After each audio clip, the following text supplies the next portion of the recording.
Yeah, hi, this is Ned B. Roper Jr. I am from James Island, born here in '51, and of course left here going to college in 1969 when I graduated from W. Gresham Maggott and college, South Carolina State, and 25 years in the Army, and about maybe 17 years with the federal government. So it's a pleasure being here. Well, Ned, one of the first things I want to ask you is what's your connection to this cemetery? And you've got family here, and so tell me just a little bit about your connection. Well, as I said to you earlier, born here, raised here, grew up here, got to understand and know who I was as a young man going forward, and knowing the people were key to me, and they helped raise me, but they taught me a lot of valuable things. My father, who was a farmer here, and I was raised here as a farmer's son, and clearly the understanding of responsibility and people and getting stuff done were inbred. My mother was a farm wife, and clearly she held a business along with my father on Folly Road. She had an open air stand. And so for me, work and getting things done, working with people were key ingredients. And I will say I used them dearly, usefully in the military and in the government, and it never steered me wrong. So this is home, but everything I've learned, this graveyard is key because I have 3 family members here. A lot of older friends, family are here, and I didn't realize the dates of the folks who were interred here, because when we walked through and I looked at some of the dates, it was eye-opening. And of course, my grandmother was born in 1888 and died at 102. 102. 102, and she was very sharp, hard-working kind of woman, and clearly very loving. So all of those things endeared in my heart, and so anything positive, this place has been that. Yeah, well, that's wonderful. So your main anchor here is Miss Mary Champagne Roper. Yes, by all means. That's right. And we'll make sure that we get a shot of her Okay. headstone to include in this as well. And you said you were here for her funeral I was. in 1989. Yes. Came back, most definitely, but again, she was one of my #1 visitors when I would come home. And of course, she would want to touch me and look me in the eye and ask the hard question, how are you doing? Yeah. And how are you doing taking care of your family? So she was key, and yes, I had to come back for that. And of course, I have a cousin here and an uncle here. So the oldest uncle, he was 19, I think 12, if not, or 10, I believe. That's when he was born? He was born. And what was his name? Morris Roper. Okay. Morris Roper, so he's here too. And his wife is here? No, she's. You have an aunt here, you said? I have no. I have my grandmother, my uncle, and then a cousin here. Oh, a cousin. I'm sorry. Timothy Roper is buried here too. Yes. Excellent. Yeah. So, as a mature adult, you understand, as you were just telling me, you understand the importance of this cemetery in the community. Most definitely. And you were a boy 30-odd years ago coming here for funerals. Mm-hmm. What's your memory now of what this cemetery represented to you at that time? Well, at that time, again, it was critical because older, wiser, seen the world for its best and its worst, been in other countries, seen the best and the worst, and you can't help from looking at there and from where you came.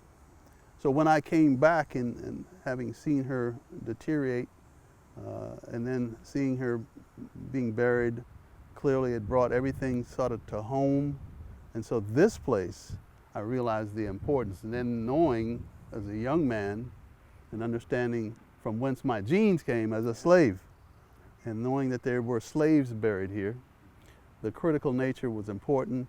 And then, I'll be honest, my fear was that there was no one actively pursuing the care and the feeding.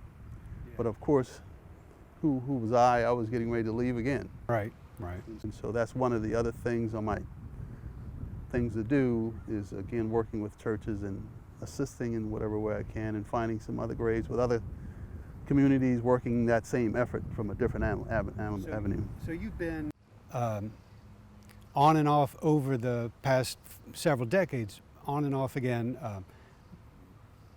concerned about the cemetery and actively participating in its maintenance and so forth. And so has it come a long way, or are we just keeping things the status quo? For me, I moved back in August of 2016. And of course, getting the family situated, moving a household with a lot of stuff, getting rid of stuff. So it was key to me is taking one step at a time. And so have been gradually working with James Island City Council folks who had activities ongoing, and then seeing where I could fit in, being a sort of an old new guy, wanting to work with people and seeing whatever I could do. I didn't want to be a problem, and I had a lot of questions. I had concerns, but again, so what I've been doing is fitting in where I could get in, and then offering my works, and writing, lifting, bending, and I've done that to sort of try and stay in some Army shape, but that's not going to work. But yeah, so I've been actively involved as best I can without, again, becoming a pain, but asking tough, hard questions too. Well, what's your opinion or your viewpoint on what's happened just in the past couple of years? When, at some point you heard the library or the county was going to build a library here, and what's your viewpoint on the past couple of years? I think it was outstanding. One, the land, from what I know, maybe you guys know better, God ain't building no more. That's right. Making any more. So the realities of having the property space, you have a new school right up the road there. My old school is there. This has been a place of education for me in many ways, as I alluded to. So for the fact that the library was coming here and the reality to tie it together, I thought it was outstanding. It's a teaching moment for many, and for many who may not have thought that way, they have an opportunity to think about it and do some bridge tying, some tie the two together and see.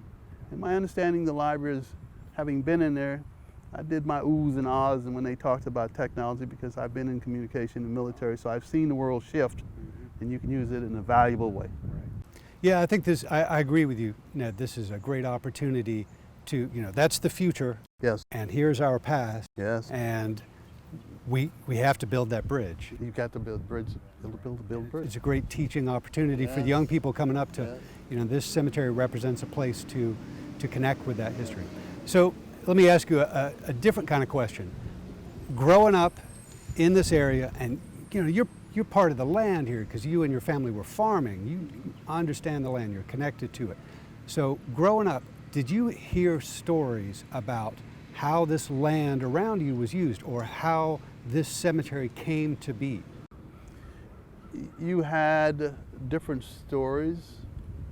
Many of them were based on personal feelings and issues and concerns. And of course, when you look at the history of the churches, there were, if you go back into the ugly years of slavery, there were no black slaves, black churches. Right.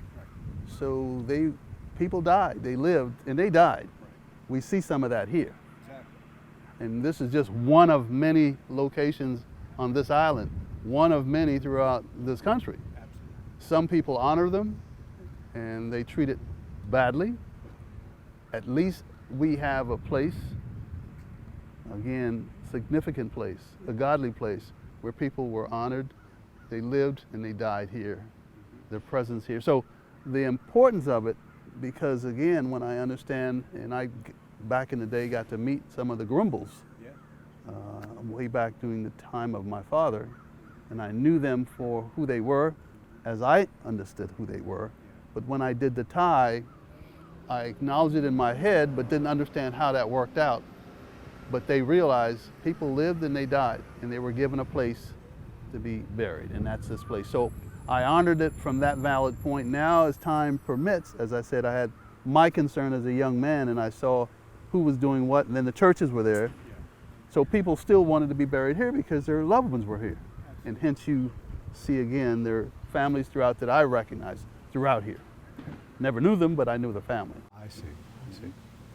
So, just to make sure I'm understanding, when you were growing up, the Grimble still had, the white Grimble family still had a presence on the island. Yes. And your understanding growing up was that this was a burial place for people who had been enslaved on Grimble family plantations. Yes. Okay. Without doubt. And as I said, there are other locations on the island, similar with other plantations. This is just where my father's family were enslaved. Right, okay. And my grandmother, she was enslaved in her family from another location.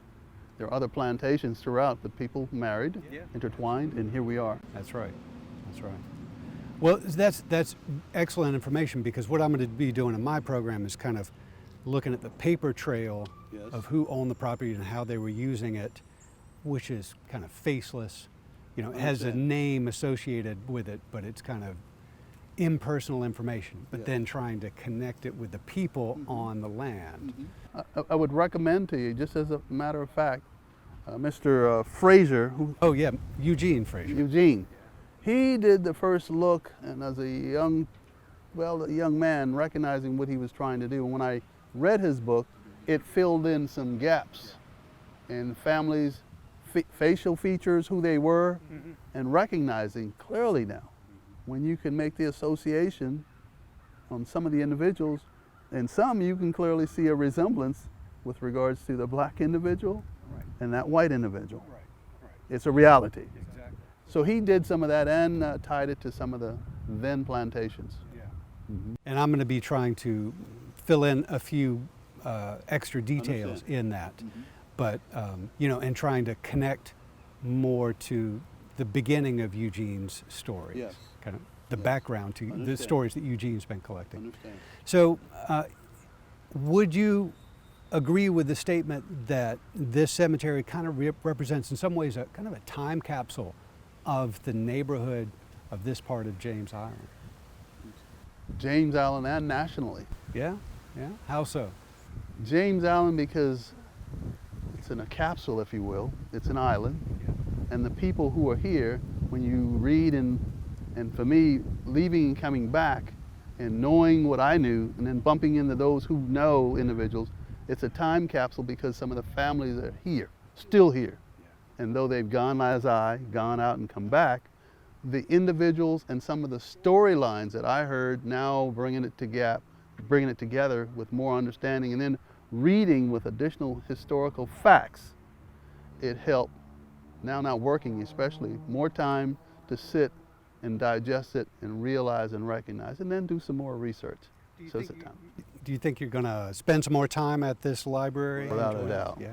Without a doubt. I'm doing it now, but some of the technical efforts that they are planning, I've done, and I am doing some, but I want to see how this is functioning, and I can help others utilize and use some external sources. But to have it all here and have the grave sites here can be done. Yeah, I think it's a wonderful marriage of the past and the present and the future, and I think we're really lucky to be able to participate in that. Yes. Well, and the beautiful part of this, again, not to try and put too much in here, but clearly understanding there's a part of the library for children, and that's where our children are now. There's no going back, but now how can we use the technology to build upon and then tie back and bridge gaps, okay? There's a lot of negative, but you can build from the positive side of where we can take this and bridge and move forward. Yes. Personally, do you have any kind of a wish list or what you would like to see for this cemetery in the future? I mean, it's looking pretty good now. When I was first here 3 or 4 years ago, and it's definitely an improvement. So, what do you think? What's next for Evergreen? Well, from what I've seen and what they have planned, a big part of this is, again, working closely staff with the community, and Ms. Johnson has been a key entity in that, and then working closely with the churches and the families, because though the churches who came later okay? And this is just one grave site. Whatever we do here, there are other grave sites.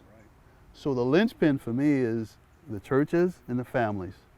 And when, and I know they did research on those names that they could pull up here, using that as a research vehicle and working closely, key entities, the county and the churches. Ms. Johnson has been key. She's a good, strong voice in understanding people here on the island and understanding. But their families here, their names are clear, and they did a list. Yeah. And me being the guy who I am, I did research.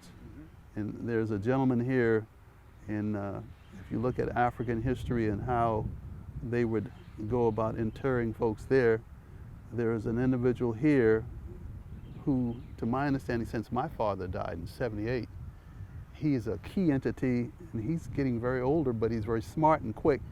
Everyone has been using him to assist them in burying their family members. Here, there, on the churches and everywhere. And I looked through some of his documents, and he has the programs on just everyone who he assisted burying on the island. And it took my breath away on how much he was actively involved in helping them bury these individuals. So my point is, here's a record of sorts, along with the records of sorts, as far as he was doing it when he was born. But the fact of the matter, you have this information, you can do a whole lot with churches, individuals, etc., and move forward. Don't know how you go about doing that, but I'm here now to assist in any way we can. But again, there are things that can be done. This is a good piece of work here started. The question is how, working with those entities I listed earlier. Right, and there's no playbook for this. No. We're kind of making it up as we go along, but we're in a unique opportunity where, now we've got of all things, a public library, basically married on the landscape to a historically African-American cemetery. And instead of that being kind of a negative for the library, it's an absolute positive, and we don't know what it's going to turn into. Right. Yeah. But as long as we're positive in what we're trying to do and being mindful, there is history here. Painful as it was, you can't go back and fix it. You can go forward. My position is we will go forward. I will go forward. So that's my key. Well, and this is a good anchor to be able to bring children here, bring them to the library, but also take an excursion out here and tell them the story and tell them the history. And I, as a historian, personally, it makes much more sense to me to be able to connect it to people and individuals, and that really puts everything in context. And again, counterpoint, could there have been a better location for a library? I am being a new piece of work coming here, and I've looked at the island I grew up in. Space-wise, you have property here to do more, and hence this place was already here, this cemetery is here. Bridge the gap, build some mind thought going forward. You can't change the history, but you can definitely make changes for the future. Use this as a place of knowledge, and it doesn't matter what color you are. It's again, recognize this is America, and we've done some bad things, some good things. Let's do some good things going forward. And we can do it. We absolutely can. That's great. With people like you behind us, absolutely, man. So I got to ask you real quick, is this the tree that you climbed when you were a boy? Yes. This sprawling thing. Yes. Well, that's a beautiful tree, and it was much smaller, I guess. Well, it was a little smaller, but stronger. It's older and bigger, so it was easy to climb. And back then it was fearless. Young boys tempting each other to do it, and you would do it. And you would go home with splinters in your butt, but you won't tell anyone where the splinter came from. That's right. Wow, that's wonderful. Yeah. Macy, can you think of anything else I've I do forgotten? have one this? more question. Oh yeah, before we go wrap ahead. up. And I'll ask the question, then you can look at Nick when you answer it. Okay. For people that are coming to the library who don't really know anything about James Island, maybe they're coming from out of town, and they wander over here, what's something, maybe one thing you would really like them to take away from just kind of discovering the cemetery? Yeah. Well, just realizing that this soil is fertile. And it's always been fertile. Now it's fertile with knowledge and understanding. No, we're not growing anything, but you can grow your mind. So come understanding use of the library, but understand that history has already happened. It's how you want to take the history, using the tools to go forward. Knowledge and understanding who you are as the individual. You are an American, you got to understand and respect our history, but respect going forward with that history and making, again, adjustments to grow and build. That's beautiful. That's beautiful. So you said a word to start with that I think is so important. This cemetery, if I understand you correctly, helped you as a boy to understand your identity. Yes. And that's so important for young people in America. It doesn't matter what color you are, what background you're. Doesn't matter. But understanding where you came from. Where you came from. And where are you going? Are you going no. You've been birthed. Now let's do something with this body, this mind, this heart that God's given you. That was then, now is here, future. Go forward, go forward. That's my thoughts. That's perfect. Man, I could sit and talk to you all day, Ned. Well, in your chair, I can do that. Yeah, see, aren't you glad I brought these chairs along? Anything else you want to add? No, I support truly the goodness of this effort and the personality and style of you guys, and again, your earnest way of doing what you're doing. And clearly, if you can, beef up the fro for me, but it's gone. Joking. You can add that in. Right? No, but it's all good. I appreciate all the efforts, and again, this young lady called and we had a good talk, and so it prepped me. No book learning, but I brought with my heart and my realities. That's valuable stuff. Mm-hmm. No, I have nothing more than that. Okay.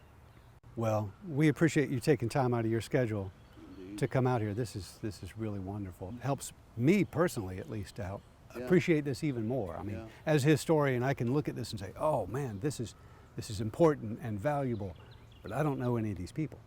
Well, and if I may add, having had my daughter, my sons, who traveled militarily with me, and in Virginia, we've been to the plantations. Mm-hmm. They've been to some of the grave sites, George Washington, and again, children being children. Sometimes you have to have your child understand you're not a person of negative nature. You must be positive. You're a survivor. You're the genes that survive. Now work with your friends, whoever, Asian, white, whatever. Be positive on the fact that this was then. Now you're physically here. Build upon that. So again, going back to our point, build upon that. That was then. They struggled. The genes survived. You're part of the genes survive. So help others understand, and they have struggles too. Sure. Everyone has struggles. Absolutely. But now the question is, what do you do with it? So that's my point. Yeah. We have to draw strength from each other. Yes. Yes. You've got to. You can't do it by yourself. Absolutely. And this is such a great moment to try to empower some young people, to help them build that identity. Yes. Yes. So that's so important. I'm thrilled to have met you, Ned. Same here.